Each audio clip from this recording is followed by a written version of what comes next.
let's introduce our next guest here on the Inner Drive podcast. A man of many talents. I went through the list of things that you've accomplished, David, and I just can't believe some of the things you've already done. He was the vice president of the Montreal Expos, turned into the president of the Miami Marlins. He now has his own show on CBS, the Nothing Personal with David Samson show. It's a podcast. It's also streamed live. And by the way, just when he had a little bit of extra time, he was also a cast member on Survivor. So without further ado, I introduce to the IDP audience, David Samson. How are you? Happy to be here. Thanks for having me. Yeah, thanks, David. I appreciate it. Like I said in the intro, just running down, doing the research before today's appearance, it's amazing what you've done, and a lot of our listeners would love to accomplish half of it. And I don't know if you could narrow it down to a list of things that you're the proudest of, or that you loved that you accomplished. I mean, one of the things that I mentioned there, one of the only people to buy and sell 2 pro sports franchises. That would be on the top of some of our lists, but maybe there's something else that you're even prouder of. I think what I'm most proud of is I look back on my career, and I'm in a new chapter now. It's funny, I'm on the media side, where for 18 years when I was in baseball, I was fighting tooth and nail with the media, trying to get my message out the way I wanted to get it out. And that's really what helped create Nothing Personal, is that I can very easily translate for the listeners and view and audience what executives are saying, what players are saying, because mostly they are not telling you what's really going on. And I don't ever want to get back into the game. I did it for 18 years. I want to do something new.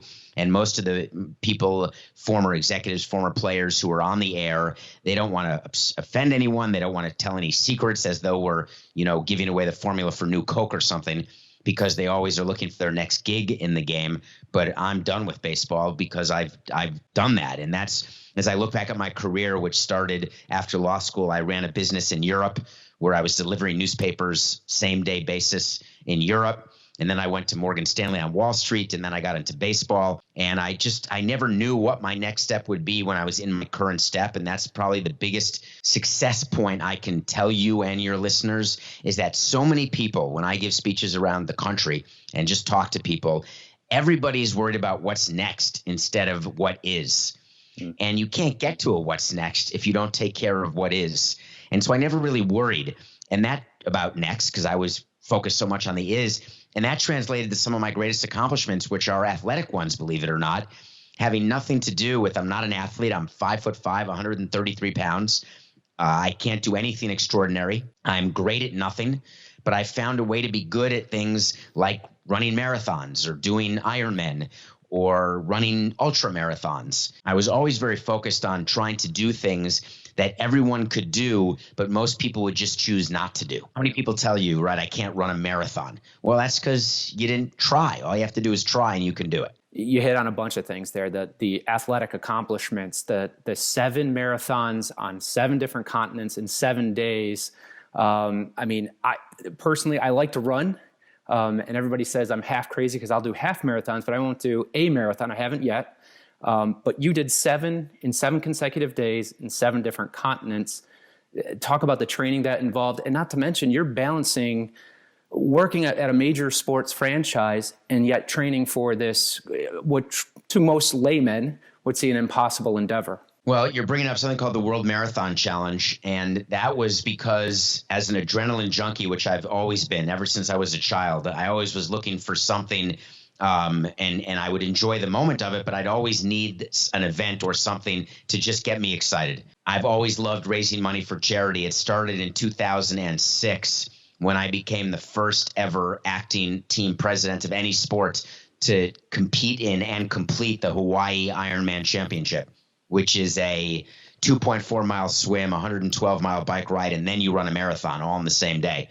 And I raised $250,000 for charity, and I became an addict of doing these sort of athletic endeavors, which are not crazy. They're just not done often, and raise money for them. So 777, which is the World Marathon Challenge, 7 marathons, 7 consecutive days on every continent, where we started in Antarctica, then went to Cape Town, South Africa, then went to Perth, Australia, then went to Dubai, then went to Lisbon, then went to Cartagena. This is all consecutive days, and then ended in Miami.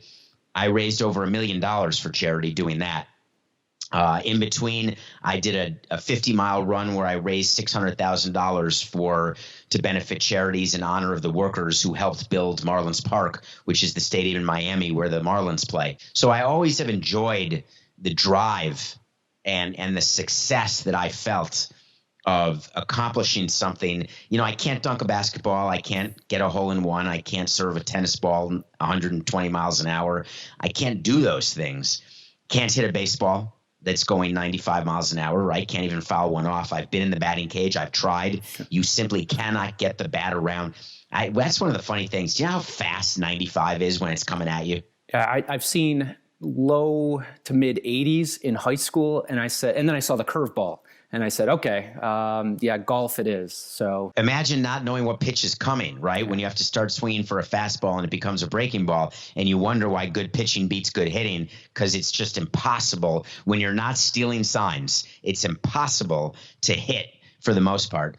So I would say my drive has always been the same. I love making a difference, and I love part of running the community foundation when I was with the Marlins for all those years. I wanted to be a part of looking at people's faces who didn't care whether we won or lost the night before, who didn't care whether we traded a player or didn't sign a particular player. They were worried about their next meal. They were worried about basic necessities to live.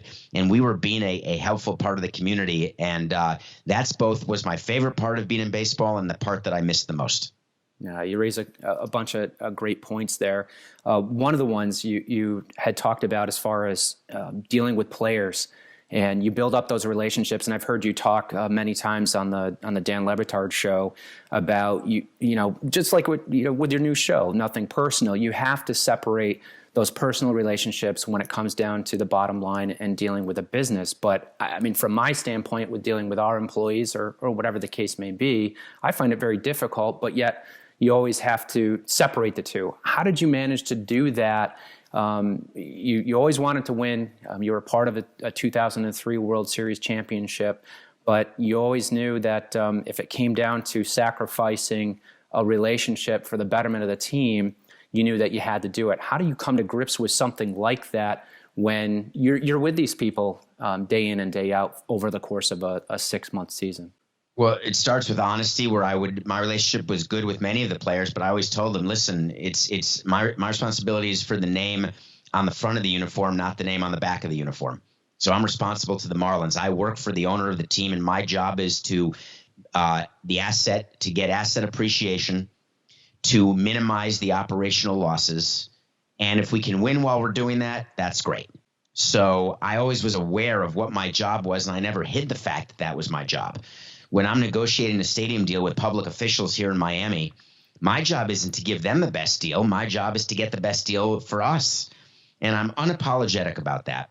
However, as I reflect and think about the impact that my way of doing business has had, it caused me to build an emotional shell around myself because I wouldn't allow myself to feel any sort of emotion of any kind. I'd be thankful that we were helping people, let's say, off the field. I'd be thankful when we would do good things for good people, sometimes did good things for bad people. But I really became almost robotic in running a baseball team for 18 years because that was my job. And people started to misunderstand that that's the way I was in real life. And when they met me, they realized that I was actually not that way in the beginning. But one of the tangential detriments that happened during my career is I became a different person as my career in baseball continued. I became much less emotional off the field. I became much more isolated because I was working so hard and surrounded by players and living a world that everybody thought was the great Gatsby. But for me, it was my job. And I didn't view baseball players the way fans do. And I used to be a fan. And I lost my entire fandom, which I still haven't gotten back 2.5 years later. And I don't think I'll ever get it back because I learned how the sausage was made, and then I became a sausage maker. And so there's no way you go back to, eating hot dogs when that happens. And it changed how I related to people in that I had a wall around me because there's so many people thinking they can do your job better than you can. So many people criticizing every single thing you're doing without having any of the facts, because back in those days, I couldn't tell people the truth about what I was doing or why I was doing it because I had a private business to run. Now, with nothing personal, it's no holds barred. I'm unshackled, and I give people great insight into how decisions are really made, and that's really what's helped the show so much. Yeah, no doubt about it. Based upon the way you're acting during the interview today, I can see the shells come down. Especially listening to your podcast, hearing you on the Lauer with Mike Ryan and everything. It's great to see this side of you. I can only imagine what it was like working with you back in the heyday of the Marlins. And you always talk about the idea of the shell that you've had, and going back home. I can only imagine how that dynamic works with a family where you try to leave everything on the field, come home, and then be, David Samson, the father, the husband, or whatever like that. Was there any tricks that you had to do to turn it on and off, or did you ever turn it off to be David Samson, the president of the Marlins, versus David Samson, father and husband? So it became a character that I was playing. And it's one of the reasons I loved acting. I acted in a play, and I wrote a play and acted in it. So I've been in 2 plays, and I've been on a movie set. And I realized that as president of a team, or being a public figure in general, you're actually just playing a role at all times.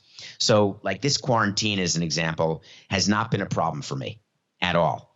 If I don't go out ever for the next 2 years, the math still doesn't work, because I was out so many nights in a row for 18 years, right?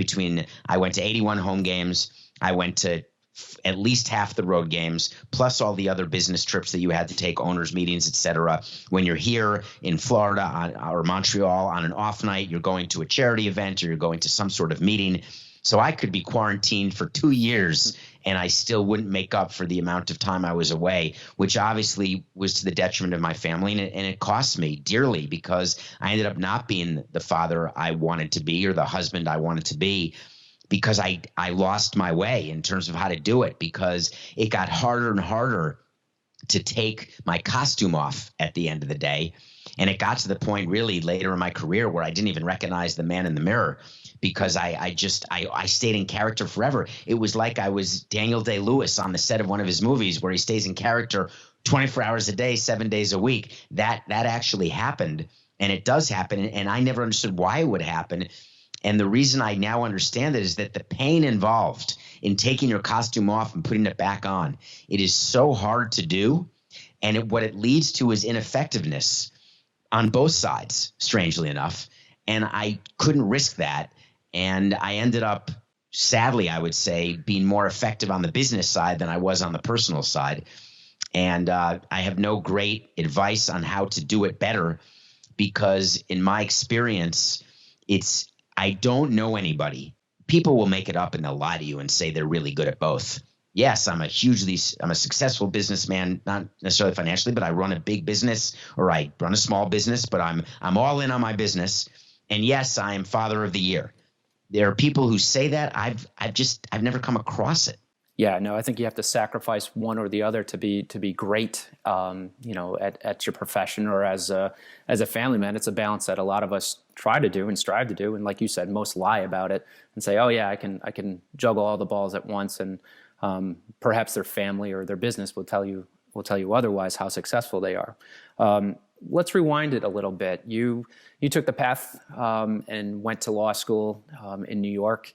You decided after that to start your own business. What got you into the business to try to get Europe these same-day publications right out of law school? It seems like, all right, I'm going to go practice law, hang up a shingle, or find a successful law firm, right. Down in Manhattan. But instead, you decide, you know what, I'm gonna try my take on delivering same-day delivery of New York Times, Barron's, and the Wall Street Journal. Take us back to that. So it all goes back to someone named Linda Fairstein, who is the lead sex crimes prosecutor. She just became infamous with the documentary about the Central Park Five. And I worked for her during law school for a bit. And all I wanted was to be a district attorney in Manhattan. That was my goal. And to me, I grew up in Manhattan and the rest of the world did not exist. I was so parochial in my view of the world. I was like the Saul Steinberg from the cover of the New Yorker. To me, which is called View of New York, where it's just New York City and then the rest of the world are little dots. So I didn't want to be a DA in Bronx or Brooklyn or Queens or anywhere. Rockland County. I was one summer I worked there, but I wanted Manhattan or nothing. I applied. I thought I was a shoo-in because I had done all sorts of mock trials and I had represented criminal indigent appellants in law school. And I thought, I'm going to get this job. It's very sought after, but I have a connection with Linda Fairstein and Robert Morgenthau is hiring. I can do it. I made it to the last round of interviews and didn't get hired. And I was so immature at 25 years old that I said, I'm not making this adjustment. I'm not going to settle. So I'm going to start a business, which is an idea I had back when I was in high school because I was such a huge New York Knicks fan. And back then in the 80s, there was the Herald Tribune was the newspaper in Europe, which was a combination of the Washington Post and the New York Times. And their sports scores were always a day late. And this is before the internet. This is before cell phones. I could only get a New York Knicks score a day late. And it seemed absurd to me. There's got to be a better way. So one day, I went to a newsstand with a friend of mine and on 86th Street on a Saturday night, and we bought 20 New York Times, the Bulldog edition, which is when the Sunday Times comes out on a Saturday night. We put them in suitcases, went to the airport, flew to Europe, landed in Paris, drove to hotels with a suitcase and said, we've got today's New York Times that we think your rich clients and people are staying in your hotel, they're going to want. Because you can only get the Sunday Times on Wednesday in Europe at that time for $20. We're going to give it to you for $20. Same price, but today. And we sold out of that suitcase in the first 20 minutes because no one could believe it. Remember, there was no New York Times app at this time. Right. People were getting the ink on their fingers and loving it. That was like a sign of wealth and sophistication when you could walk around with the ink of the newspaper on your fingers. And so we did that in high school and enjoyed it. And we used that money for whatever we would use it for, but it was nothing good. And let it go because we went to college and law school. But I said to myself after law school, which was 1993 when I was done with law school, I think there could be a business here. So I made a deal with the New York Times. I made a deal with a local distributor in Paris. I made a deal with Air France, who had the last flight out of Kennedy. The only reason I chose Air France was that they were the last flight out of Kennedy to Europe on Saturday night. It was flight 009 at 9:50 p.m. So there's time to get the newspapers, run to Kennedy, check in, get on the plane. Did that. And it just grew. And eventually I was doing it in other cities in Europe and in Asia. And I started with the New York Times, but then I started doing daily delivery. At that time, Barron's was a newspaper. I actually don't even know if Barron's is still around. Yeah, no, I think that Barron's Review, I think they did some, like high school or college review. But ever since then, no, they're probably not around anymore. It was a business paper. And what I remember is I learned a little about the internet back then. As the business was growing and it was doing great, but I didn't think, and this is why I'm not in technology and I'm not ever going to be Bill Gates or anyone like him or Mark Zuckerberg or anybody. I said, this internet thing, yeah, it's cool, but there's no way that anyone would ever read a newspaper on a screen. Like, that's never going to happen. And so I kept the business going.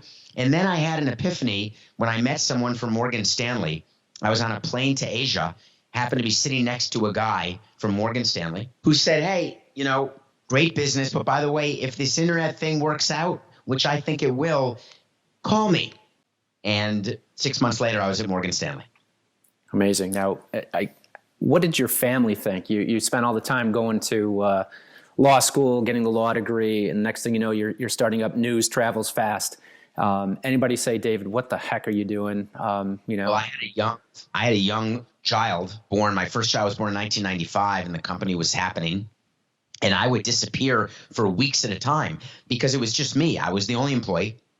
The way it would work is I'd fly to Geneva, let's say, and I would check into a cheap hotel, and I would spend the next 3 weeks doing a partnership with a newspaper delivery service, going to find all the expats in that community who would want home delivery of the newspaper, meeting with all the concierges in all the big 5-star and 4-star hotels, cutting all these deals, and then go on to the next city.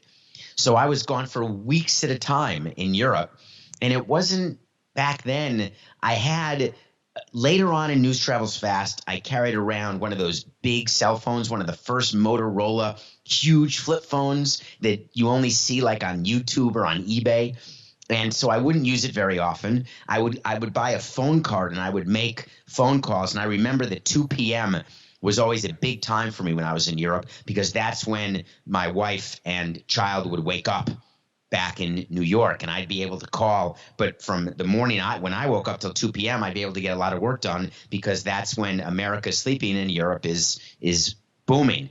So you're right. I was making choices to travel and build businesses right from the very beginning. That's amazing start. And then, so from there, you like you mentioned, you went to Morgan Stanley, spent a few years there, and then all of a sudden, this idea of baseball comes into your life. And how does that go? You're working, obviously successful and doing really well in the first couple of businesses, and then baseball comes back into your life with the Expos position. How does that come into play, and what thoughts were going through your mind about making that next step? Yeah, it was very simple. At the time, Jeffrey Loria was married to my mother, and he called me while I was on Wall Street, and I was sitting there during the day doing something, working, making money. And he called and said, "Listen, I'm trying to buy the Montreal Expos. Would you be willing to help work with my lawyer and my banker, and the three of you do the deal for me?" And I said, "Well, here's the amount of money I make per day. So if you want me to do it and not work at Morgan Stanley, here's what I'm going to need you to pay me." And that was a no. So all I did was just tangentially help, after the market would close, or I would read some documents for him. And then I got the call, which is the call that everyone dreads. It's the call from your Jewish mother saying, "Hey, you really need to help out a little more." So it was the Jewish guilt call. And I ended up then devoting more time and got paid to do it. And eventually the team, we had a transaction ready to go, and he asked me to move to Montreal and to run the team. So I was named the executive vice president in December of 1999, and I hadn't left Morgan Stanley. So I had just taken a leave of absence because I had not planned on it being a career. Like, I was just doing it to help out the transition for the owner, who was my stepfather. And, days turned into weeks and weeks turned into months. He ended up divorcing my mother in 2003 or 4. So I worked with him for 13 years after that, and he turned into my boss, much more so than my stepfather or former stepfather. And I just ended up being good at it. And I got in because of luck, and I stayed in because of skill.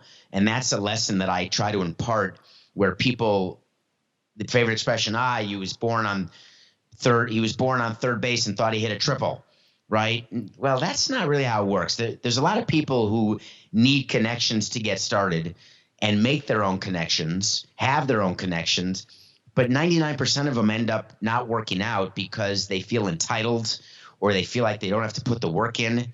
And I was the type who I worked twice as hard, because I know people were thinking, there's the owner's son or son-in-law. They never really knew exactly what I was, because I would tell people. I'm not embarrassed about it at all.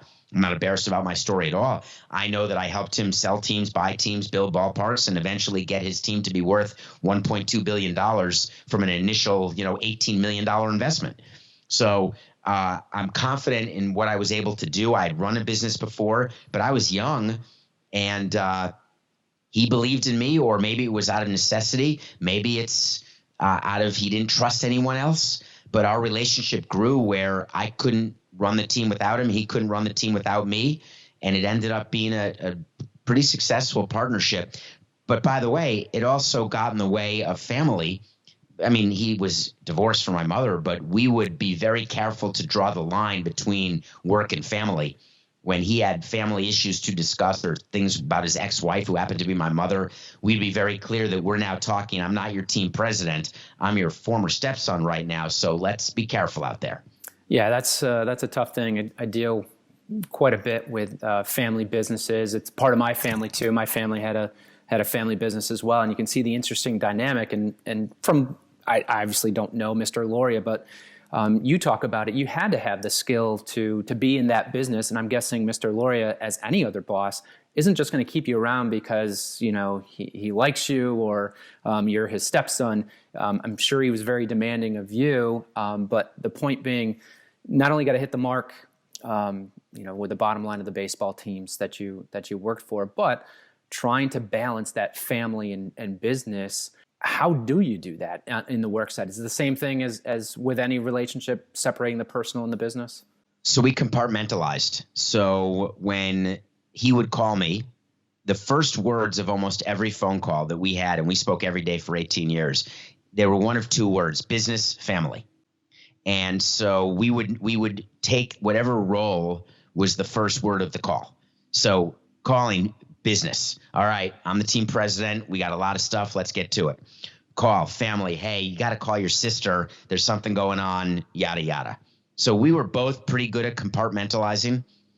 We did not talk like during family events, let's say weddings, bar mitzvahs, funerals, whatever the case was. We did not go into a corner and talk baseball. So we just were very careful about that. But it created a lot of issues. I mean, let's not kid ourselves. You know what family businesses are like. There are issues that just happen no matter how much you try to compartmentalize.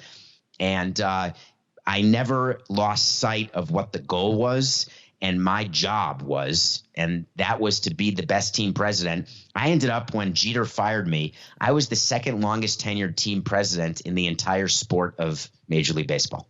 Yeah, and that's a credit to you, to your success and hanging on and reading up that whole, I think you talked about it maybe with Dan Le Batard, the whole exchange where you find out about your being let go by Derek Jeter through the media, and you call him to say, hey, I'm fact checking my sources here. Is this really happening? Would you consider that a low point, something that you were upset about, or how would you characterize the whole situation there? No, I knew that I was negotiating to sell the team, and I was negotiating myself out of a job. But I wanted Jeter to understand how it's best to deal with the media and how you have to fire people, that you don't let them find out through text message, through a source, through it's just not a smart way to be. And but the low point of my career, that's pretty simple. I would say that there's two. The biggest low point for me was having to trade all the players we signed in 2012 to open the new ballpark, and we had to trade them at the end of the year because we just did not hit the revenue levels that we thought we would in the new ballpark. I thought that Marlins Park would sell more tickets. I thought that it would be better. I really felt as though that we would be better off. And we were from an asset standpoint, but from an operating standpoint, we went for it all by signing Mark Burley and Jose Reyes and Heath Bell, and we had a team that should have won. We signed Ozzie Guillen to manage that year, and it just was a disastrous year on all sides. So that was definitely the low point from a business standpoint. I think the low point from a baseball standpoint on the field was not 2012, even though that was the second lowest. The biggest low point was 2005, after we had won the World Series in 2003. We had to trade Pudge Rodriguez. We had to trade Derek Lee. But in 2005, we signed a great player named Carlos Delgado. We signed a great pitcher named Al Leiter. We had our team basically together from the World Series, and we were favored. And we just never turned it on. And it was disappointing. Jack McKeon lost some of the magic that he had as our manager. The players had this view that they could snap their fingers and go on a 10-game winning streak. And it just never happened. And I'd say that was a disappointment on the field, my biggest disappointment. Is there any advice that you ever relied on being a business person or being in baseball? I know in some of your talks that I've listened to before, you always point back to your grandfathers as being a big influence on your life. Is it something that you draw on from them throughout your business careers, or is other people in history or anybody else that you draw upon, or advice that you could share with us that maybe can help us along the way? Yeah, I would say the first thing I want to tell you about my 30-minute rule. So I have a 30-minute rule that I started using in baseball and I still use. And after a game, that when there's a winner and a loser, people tend to make emotional decisions. If you win the game, you feel like you're never going to lose again and you want to trade and bring on payroll and help your team. When you lose a game, you feel like you're never going to win again and you want to get rid of all your players. When a pitcher blows a save, you feel like that he'll never get another save and he should be sent to the minor leagues. When there's something going on the business side where you have a plan in your mind and something happens and you are off plan. My 30-minute rule is you never make a decision until 30 minutes have passed since the event happened that takes you off plan. So we would never send out a player who made a mistake, or sign a player who did something, who hit a walk-off home run. We would never make a decision until 30 minutes after the game because we did not want those decisions to be full of emotion. On the business side, I was very similar to that, where I had all sorts of information. It's a lot like legal research when you run a baseball team or run any company. You take information from all different sides, you sort of put it in your brain, and you know you're done researching when you start seeing the same cases over and over again. That means you've sort of done the full circle of legal research.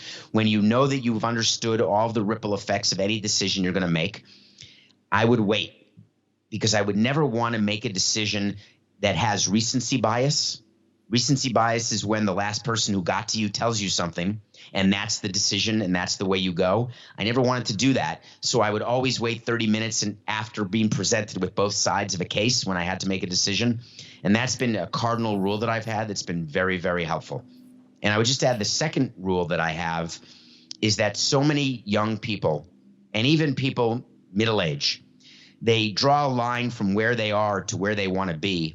And they believe that that line has to be straight in order to get to their goal. And I've always taught people that you can't really take a straight line to get from where you are to where you want to go.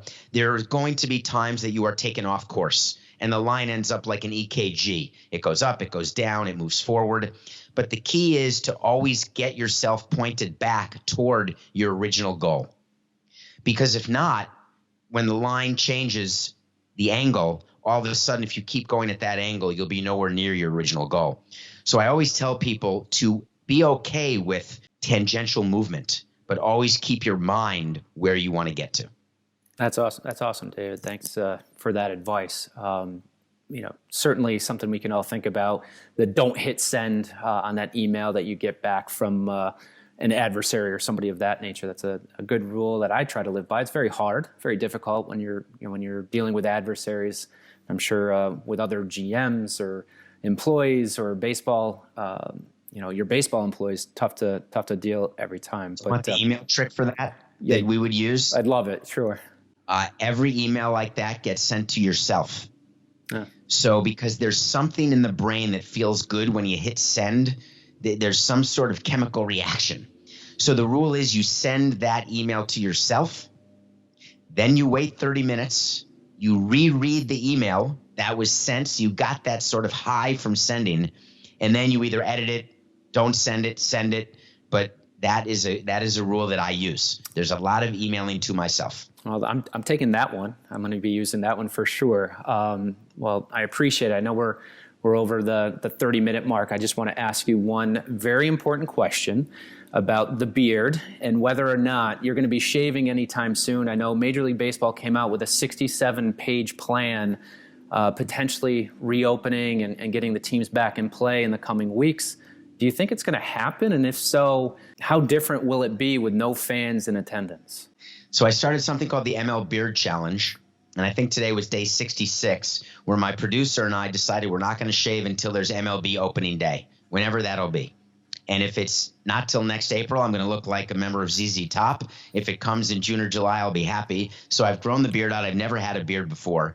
And I had it in college for a little bit, and that's more laziness and seeing whether or not I could do it. But this is the longest, and to me, it makes me look bigger and older, and I'd rather look smaller and younger.